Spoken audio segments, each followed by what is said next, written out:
Wala na nga kayong ginawa. Ipinamimigay nyo pa sa may pera. Behold, sa panahon nila, kung makapag-cash advance pa, ay wagas at walang pakundangan. Election-related work but thinly masked as public service costs. Cash advances by the special disbursement officers ballooning to 3.8 billion pesos. Cash advance. Naalala ko si Mayor Lito Atienza, 10,000 lang yata, ayaw pa mag-cash advance eh. Yo, what's up, happy people? Isang mapagpalang araw, gabi, tanghali po sa ating lahat. For today's video, mga kuys, mga gayas, mukhang may mananagot na po mga kuys. Ha? Dito natin na pag-alaman na grabe pala pa yung paglulustay nila ng pera sa kaban ng gobyerno sa ilang tao lamang. Naku, mukhang mayroong makukulong at may makakasuhan nito, mga kuys. So yan pong pag-usapan natin. Ito po yung inauguration speech ni Yorme Isko Moreno dyan sa Buluwagan, mga kuys, dyan sa loob ng City Hall of Maynila, mga kuys, mga gayas. Okay, bago po tayo mag-umisa, kung bago naman po kayo sa aking YouTube channel, please follow, like, and share, and subscribe. So without further ado, let's begin. Sa lahat ng viewers ni Dodoyte, ito, yun, no? Steady lang kayo dyan sa Gedli, ha? Please continue to watch the videos and please do subscribe. Ingat kayo. God first.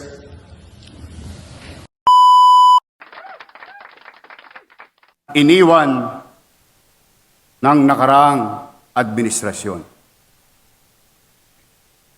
Negative 10.2 billion pesos and counting.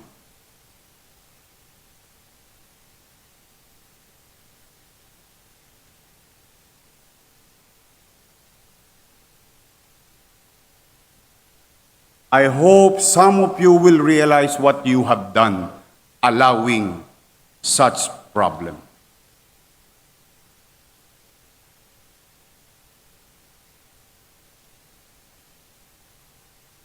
Never. I cannot even fathom this kind of mess. Hindi pa po kasama dyan ang utang sa BIR. Sa mga empleyado, nung ako'y nag-mayor, may kinararap akong suliranin ng mga kawani ng pamahalaang lungsod ng Maynila, amounting to 300 million pesos sa GSIS. For some ability, we did convince GSIS, for that matter, and gave us discount so that our co-workers in City Hall may retire and get their benefits. Sa mga City Hall employees, good luck sa inyo. Hindi ko pa sinama ang bagong utang, almost 200 million sa GSIS. At ang pinakamasakit dito, hindi po ito pera ni Lito Atienza, ni Vice Chief, o pera ko. Hindi po ito pera ng taong bayan. Pera po itong pinagtrabahuan na ng mga empleyado ng pamahalaan. Ipadadala nyo na lang, hindi nyo pa pinadala, hindi ko malaman kung saan ninyo dinala. And to give you a visual of what is 10.2 sa aking mga minamahal na senior citizen, ayan po ang utang sa inyo ng lungsod ng Maynila. Social amelioration para sa senior for second quarter, 589 million pesos. Subsidy to PLM, 55 million pesos and growing. Because what you're seeing there is the first quarter obligation. Aid to Manila Police District, 26 million. Doc Almiron, Doktora Irma Alfonso, kung bakit lumalapit ng madalas ang mga tao sa atin na walang gamot sa health center, walang gamot sa ospital, ni Hiringgilya, halos hindi na magamit o magamit ng tao dahil wala. Sapagkat ang bayarin natin sa gamot alone is more than 2 billion pesos. Hindi pa na kontento. Hindi na nagbayad ng gamot. Hindi pa nagbayad ng equipment. Amounting to 995 million pesos. Pati janitor, sinuba ninyo. Security guard, sinuba ninyo. Kayo lamang ba marunong kumain ng kanin? 431 million pesos. At ang hindi ko maarok,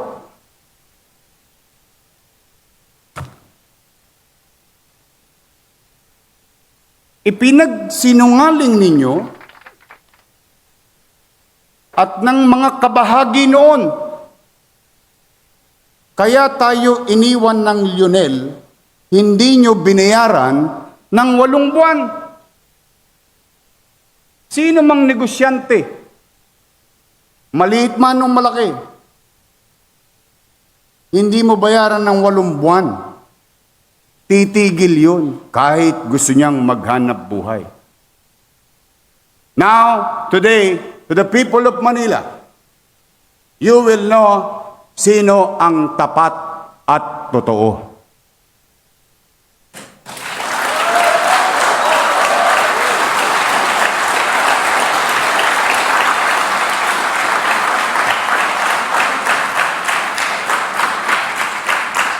$561 million. Ipinagsinungaling nyo din na sinabi nyo iniwan. Hindi po. Andyan ang dokumento. Nagpaalam ng Oktubre ang Lionel. Nang maayos. Ngunit, bagamat hindi sila nababayaran, ipinagpatuloy nila ang kanilang obligasyon hanggang Disyembre 31 ng taong 2024. Huwag na kayong magsinungaling, baka pag nakita kayo ng truck driver ng Lionel, sagasaan kayo. Nagpuputukan sa mga barangay chairman na nanonood. Alam ninyo ang totoo. Pinalitan. Bagay naman na diskresyon ng sino mang alkalde kung kanino siya komportable at sanay. Pinalitan ninyo dito rin sa konseho. Kumuha kayo na alam niyo naman. Iba sa inyo yung matatanda pa sa akin dito. Na alam niyo naman na hindi pwedeng paghati-hatiin ang distrito ng Maynila and multiple contractors because our boundaries cannot be identified properly from one district to another. E di magtutulakan lang yan ng basura. Pero yan ay dinesisyonan ninyo. Anong nangyari? Anong naging epekto? Ang sinabi, sinabutahe Pati ako nananahimik, dinamay nyo pa.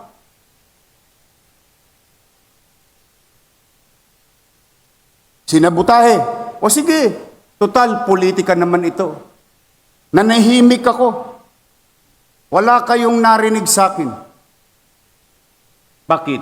Naniniwala naman akong matalino ang mga batang Maynila.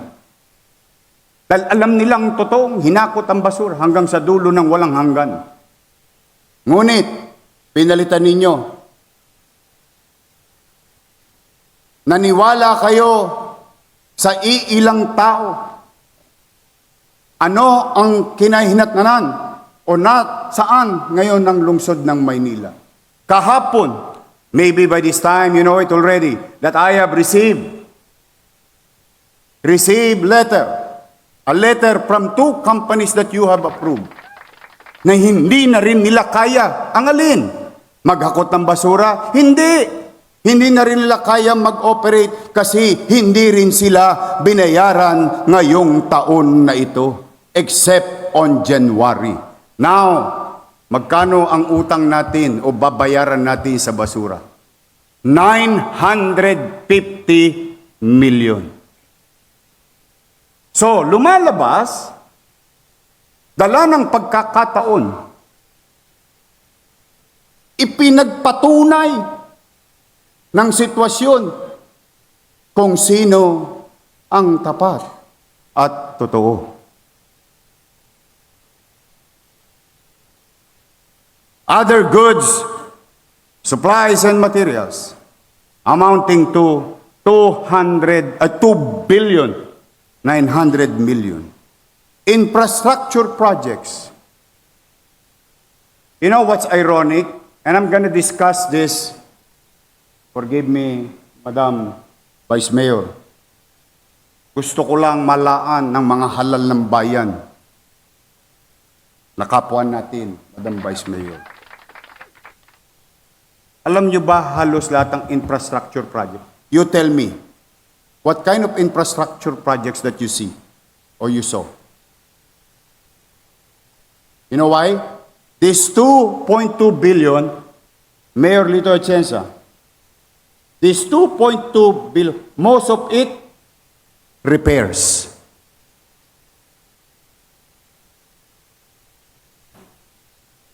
So that you know, negative 10.2 billion pesos and growing.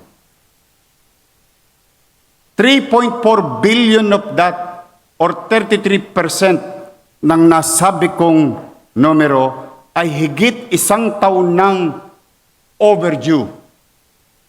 May kapabayaan? Pinabayaan? Istapa.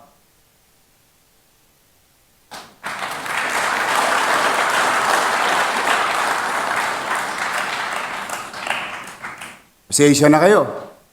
Tamaan ang dapat tamaan. Ang umaray, guilty. Dahil itong susunod ko, marami akong kilala rito na kasapakat. But as a matter of respect to the institution, I'll deal with you later. Dagdag pa rito ang bayarin na dulot na pinalaking bilang ng job orders. Madalit salita, mas kabisado ng mga kusyel to, J.O. Pinalobo ninyo ang pensyon ng mga minamahal kong lolo't lola. Dinoble ninyo. Kailan? Sa kasagsagan ng kampanya. 940 plus million. Ginawa nyo 2 beses. Saan pupunta? Saan tutungo ang syudad? Binola ninyo mga lolo't lola ko. Binubudol ninyo. Buti na lang, ako pa rin ang binoto nila.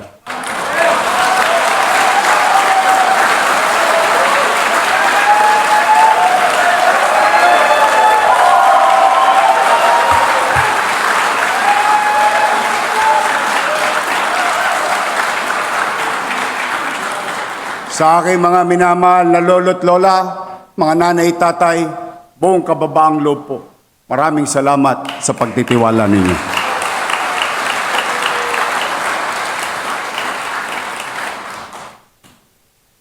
Baka naman, dahil ako'y may hawak ng mikropono, self-serving statement lang ang gagawin ko dito. Hindi po. Ako ang magiging tapat at totoo.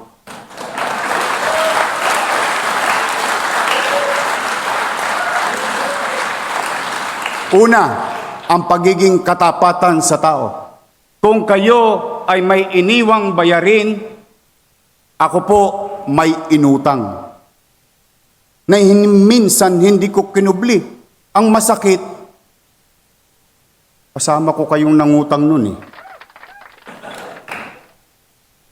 Pero, bagamat ako'y nangutang, tayo'y nagtatag ng matagal ko ng pangarap.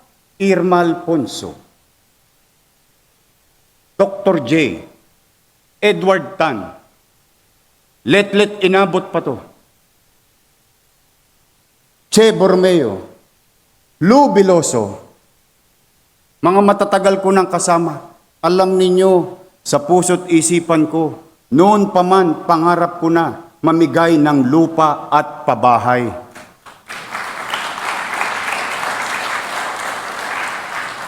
Bakit? Squatter ako eh. Alam ko ang pakiramdam ng isang tao ni hindi niya alam kung pag-uwi niya ay yung bahay niya nakatirik pa. Kaya minabuti ko, pati sa pagsasabatas bilang konsihal, pati sa pagsasabatas bilang presiding officer like Vice Mayor Chia Atienza, at nung ako'y naging punong o ekutibo, lahat ng pinangarap ko, ipinatayo ko, tinupad ko. Sa utang nang galing yun.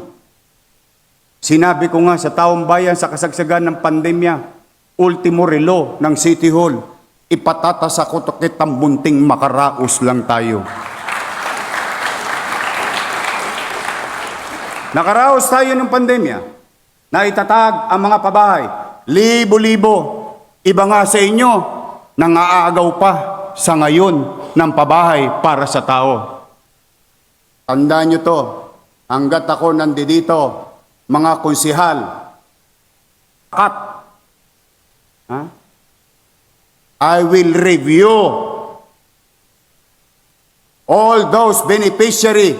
And yesterday, I heard something very bad. At 30 na, mayor na ako, may tumitira pa ng 12,50,000 para ma-award lang sa isang benepisyaryo ang pabahay ng lungsod na ginawa natin. Wala na nga kayong ginawa. Ipinamimigay nyo pa sa may pera. Yan idinisenyo para sa walang masisilungan. Hindi, dahil staff ni Congressman. Para kayong laging nasa kusina. Nakalimutan nyo na ba? Your purpose. The day that you decided to join public service, not service to yourselves. Alam nyo, malapit sa akin yun. Yung pabinababoy ninyo. Kung sino man sila, panagutin ko sila. And today, I directed Secretary Letlet Sarkal to halt the award, to investigate those mga gifted child.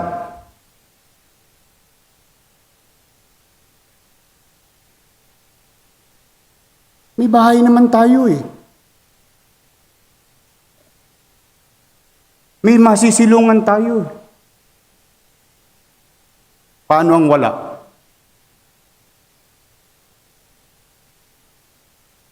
At tandaan din natin, yan ay hindi ko ipinangutang na ang tanging dahilan ay pagbayarin galing sa lumang income. One day, I don't know, by accident, there was a news came to public, and I read about the Mandanas ruling. And when I read the decision of the Supreme Court, magkakaroon ng windfall o extrang income ang ating minamahal na lungsod. And mind you, and I want you to go back a little bit with our history. Before I assume as your mayor, we will never be entertained by any government banks. Bakit? Napakasama ng COA audit report ng siyudad ng Maynila. Ngunit, bakit nagkaliwat kanan ang bangko ng gobyernong lumapit sa atin? Bakit? May bagong pera. Hindi mo kailangan taasan ang buwis ng tao dahil may paparating na bagong income. And through some financial engineering, I am no economist, but I know what is the effect of inflation to every human being, not only in Manila, but the entire world. A peso spent today is better than the same peso spent tomorrow. And with that, napatupad natin. And with that, nakatawid tayo. 8 buwan, walang nagutom sa lungsod ng Maynila.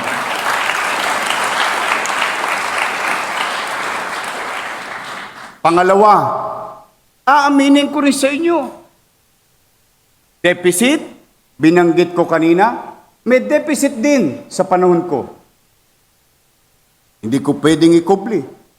Sabi ko nga sa inyo, yan ang tapat at totoo. During my time, we've experienced 13%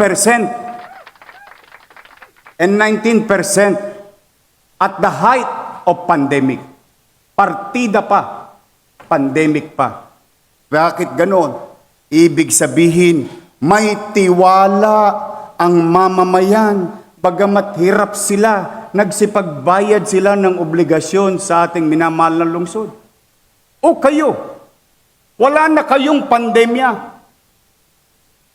And your deficit is amounting to 36 to 39%. What kind of fiscal management is that? And again, I am no economist.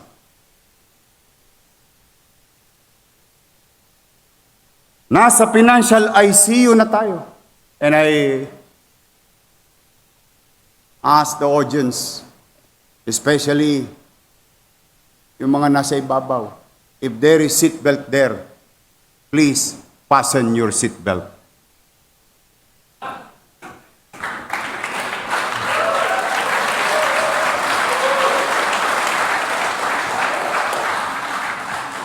Kasi baka mahulog kayo sa bangko sa susunod kong ilalahad na tunay na katayuan ng ating lungsod. Nasa financial ICU ng City Hall sa panahon nila, kung makapag-cash advance pa ay wagas at walang pakundangan. Election-related work but thinly masked as public service costs. Cash advances by the special disbursement officers ballooning to 3.8 billion pesos. Cash advance. Naalala ko si Mayor Lito Atienza, 10,000 lang yata, ayaw pa mag-cash advance eh. Let's call a spade a spade. Madalit salita, wala nang ang kita, puro bali pa, kaya nagkabali-bali ang buto ng kaban ng bayan. the total supplier payables increased to 7.4 billion. Alam niyo po, 1.8 billion plus o piso nito ay 2 taon nang binayaran. May kapabayaan, pinabayaan, o istapa. Mula January, mind you, I'm trying to be very specific that all of you here later on will be guided properly. Mula January hanggang May 2025, sa gitna ng kampanya, 21 na opisyal at empleyado ng City Hall nag-cash advance ng 2.1 billion pesos. January, Enero, Pebrero, Marso, Abril, Mayo, 5 buwan. Ano ang panahon na ito? Panahon ng ginamit sa kasama program, job order o JO at iba pang election-related services. Kumapit pa kayo. In just one day, they authorize one person to draw 3 checks in one day. Kaya siguro may bolt sa opisina ko. Isang tao lang.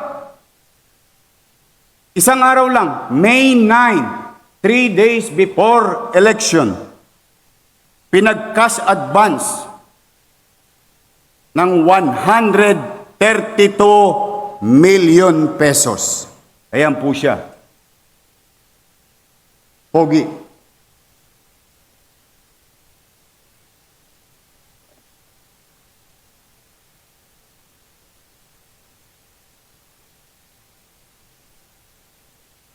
Mind you, and let me repeat, in one day,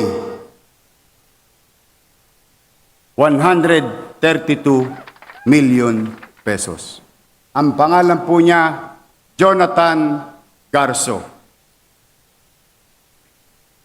Kahit na ipinagbabawal ng Omnibus Election Code, ang titigas niyo, ang lupit niyo, para kayong alkohol, wala kayong patawad sa mikrobyo. Basura kinukuha niyan eh. Isa pang mataas na opisyal ng City Hall, lilingunin natin sa tawag na Assistant City Administrator. Nag-transfer ng malaking pondo from General Fund patungong Trust Fund. Yorme, wala naman pong masama doon, nag-transfer lang pala. Anong ibig kong sabihin? Gumastos ng 683 million sa trust fund at bawat hindi tama, hindi otorisado. Nung mapubuking na, inutusan mag-transfer from general fund upang ibalik sa trust fund. Ang pera, 683 million pesos. Ayan po siya.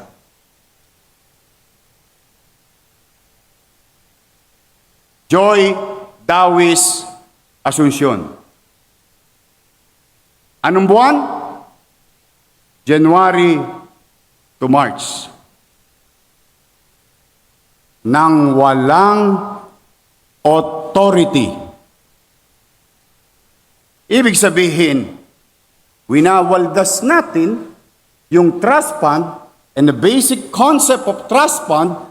That fund has dedicated or merong takdang gamit.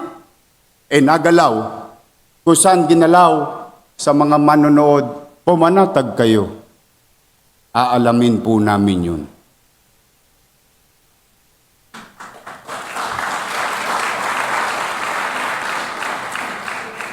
Sa kasagsagan ng eleksyon, isang empleyado ng City Hall, ang pangalan Fernan Bermejo, nag-cash advance ng 641 million pesos, Councilor Jong Isip.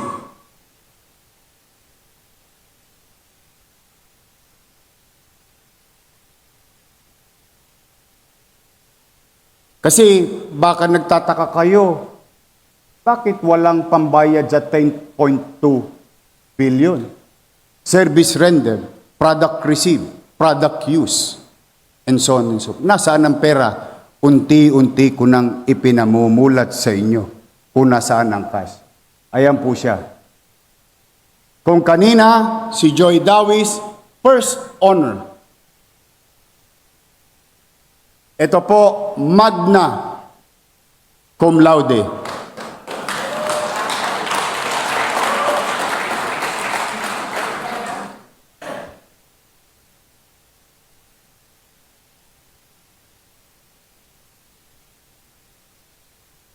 Ang susunod, ang summa cum laude.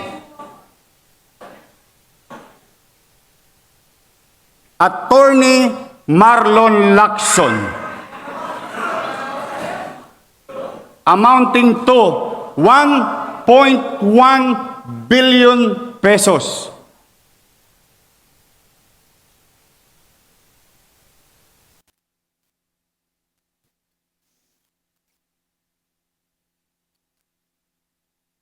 Hindi ko pa po alam, pero sigurado ako, one way or another, malalaman ko rin may nakinabang dito sa sesyon na ito.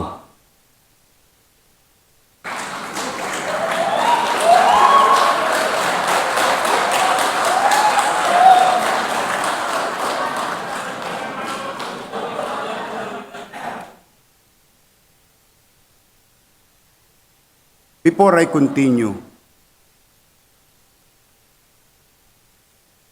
on a personal note,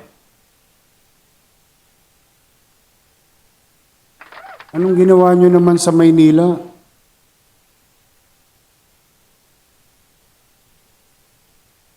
Wala na ba kayong konsensya? Puro na lang ba kayo si ako, si ako, si ako, paano ako? Wala na ba tayong kahihiyan? Nawala na ba sa atin yung pagmamalasakit sa kapwa? Puro kayo J.O. J.O. Tingnan niyo nangyari sa syudad. Makapagbintang pa kayo sa kampanya, wagas. Hindi ko lang talaga kayo pinatulan ng kampanya. Bakit? Ipinagpa sa Diyos ko. Bakit kayo pinagpa sa Diyos? Ang hirap ng paliwanagan, ang taong nagtetengang kawali. Salamat naman sa Diyos.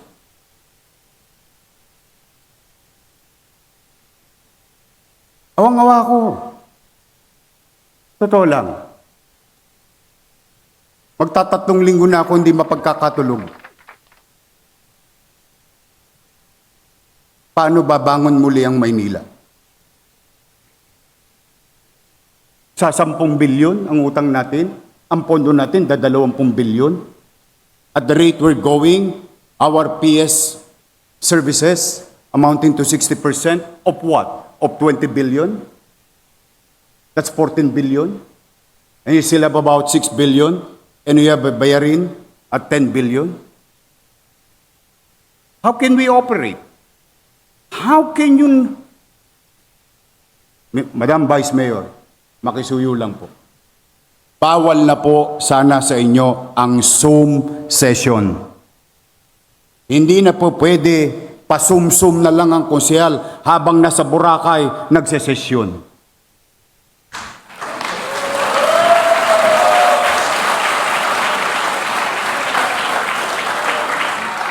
Ang sasarap nyo, Ako hindi pa nakapunta sa Amampulo. Kaya ko naman. Hindi ko naman sinasabing masama yun. But if I may use the saying, for evil to succeed is for good men to do nothing. Ang pananahimik ninyo ay pagpayag ninyo na maghari ang kadiliman sa ating buhay at pamayanan. And I hope we start realizing we together repair this. We can repair this. We can heal the city.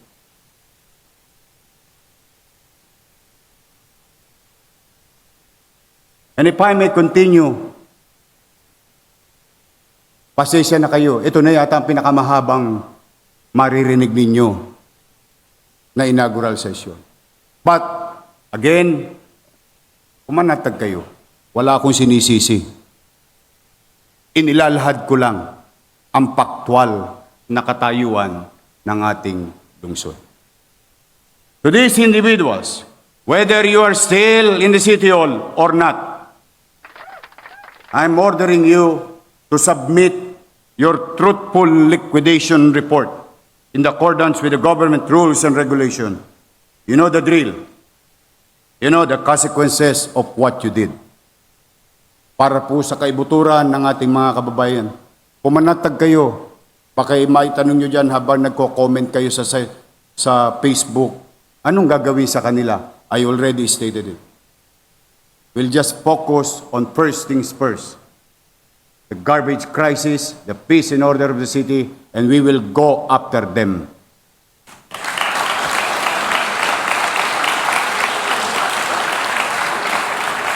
Isa pang symptoms na nasa ICU ng city finances ay ang MTPB.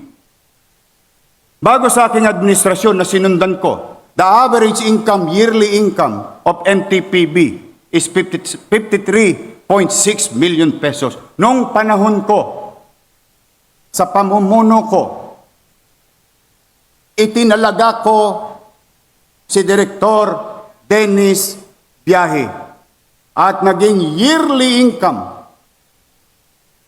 ng MTPB is 131 million pesos on average.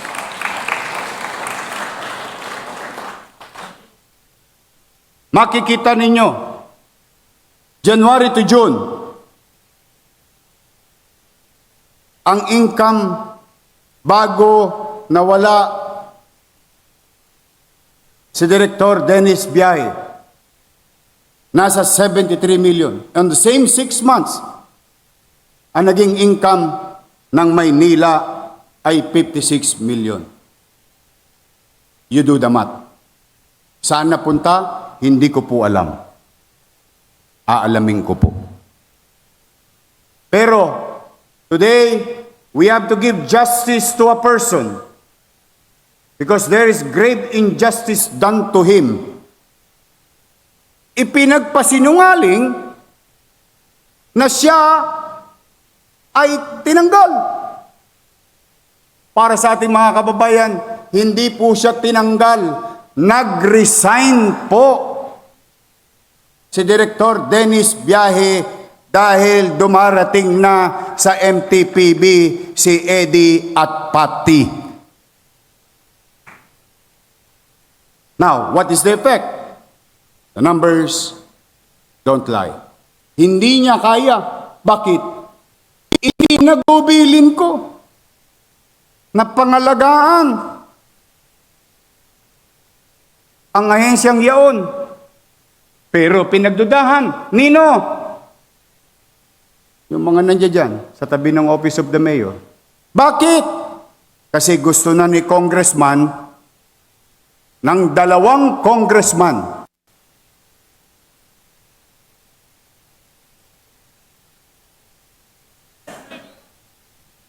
nakopoin ang parking sa syudad. at yung kanilang mga kasapakat na barangay chairman, humanda na kayo. Dala ko na ang latigo sa mga barangay chairman na yan. Saan ka nakakita? For the first time in history, not even Lito Atienza, not even na pagpapatakbo ng pamahalaan. Ano naging resulta? Na warde-warde ang ating syudad.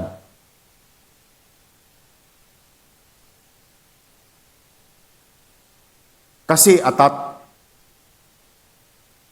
Atat saan? Maalala ko nga, may nagsabi doon, gusto ko maging bilyonaryo.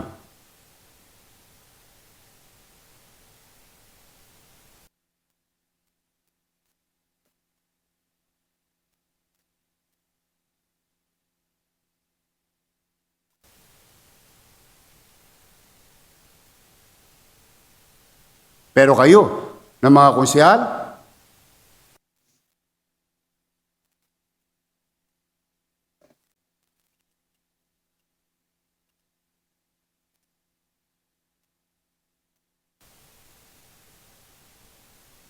so ulitin ko, hindi tinanggal si Direktor Dennis Biyahe.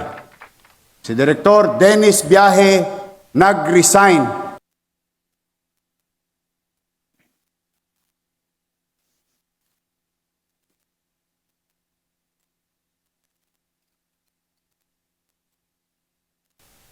Ano ang katotohanan sa job order? Parang sinisilihan yung ibang konsyal dito.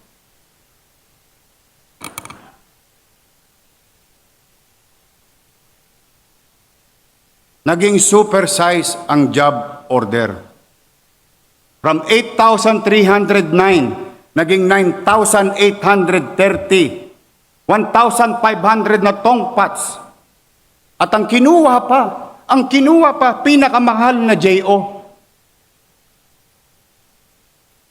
Simula lamang ng Disyembre 2024 hanggang Marso ng katas ng election job fair. Marami sa mga barangay chairman, mga kagawad, na nakinabang dito.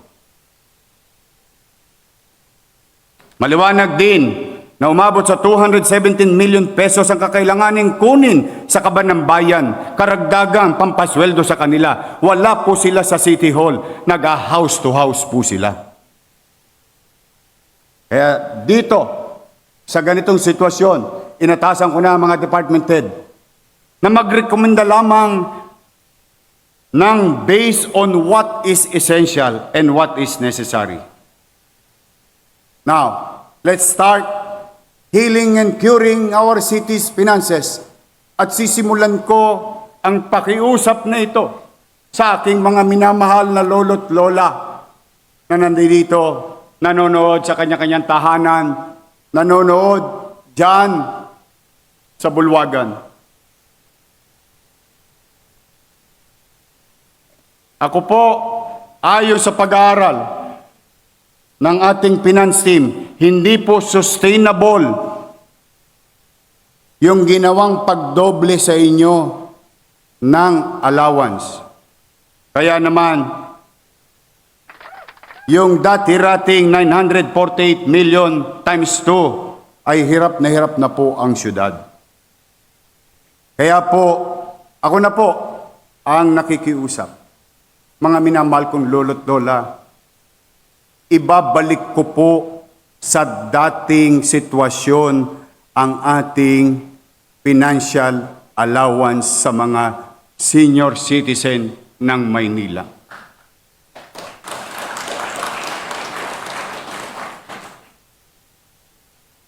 Ngunit, ibabalik ko din yung tinanggal nila na mga senior citizen na hindi botante. Yung senior citizen saan ka nakakita allowance na po forfeit? Ang sabi daw, forfeited. Sa mga minamahal kong lolo't lola, pumanatag kayo. Ibabalik ko, butante hindi, makuha hindi, maglulubi-lubi ulit tayo sa lungsod ng Maynila. Mga lolo't lola ko. At ibabalik ko rin sa inyo ang mga tinanggal. Sabi nga ni Vice Mayor Chi, yung cake na naging cupcake. Lahat ng bagay na sinimulan ko, ibabalik ko muli sa inyo, mga minamahal kong lolo't lola.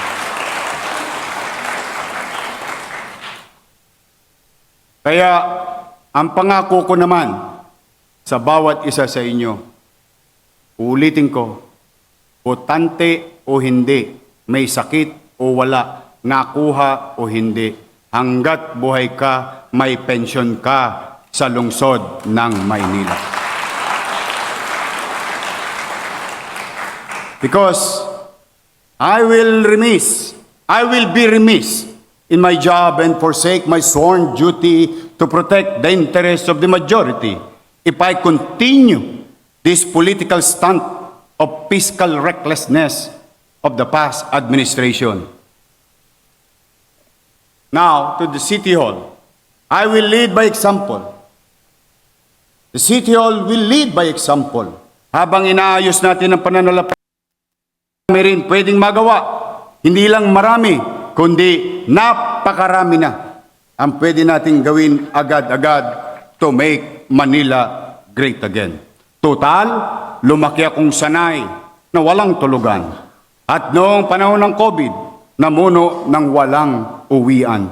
Therefore, I will ask for sacrifices that I will not bear myself. I will not demand the kind of service that I will not be the first to render. My office will be the kilometer zero of this policy. Change begins at City Hall. On my first 3 hours in office, I have signed 20 executive orders and appointment of executive officials. That is to make sure that there is no vacuum and that engine for change start to hit the ground running 12:01 of June 2025. I've signed Executive Order Number 1, directing all officials and employees of LGU Manila to be the exemplar models. We will start with basic, good moral and right conduct. To make Manila again. Ayun nga mga koys, mga gayas, no? Mukhang may makukulong. So mayroon po tayong subaybayan mga koys. Kung talagang saan po napunta yung pira na bilyonis ang halaga mga koys, mga guys. Grabe. Ganun po sila. Ha? Ganun po sila. Nakaraang administration. Ganun po sila maglustay. Sabi, walang pira. Bakit? Hindi nababayaran yung basura. Ha? Sila lang pala mga koys. Okay? At nagustuhan nyo ang ating video, please for like and share and subscribe. So for now, I'm Gan Manila. God first, God bless with peace. Bye-bye. Our hearts beat to the city streets. We began to feel the fire.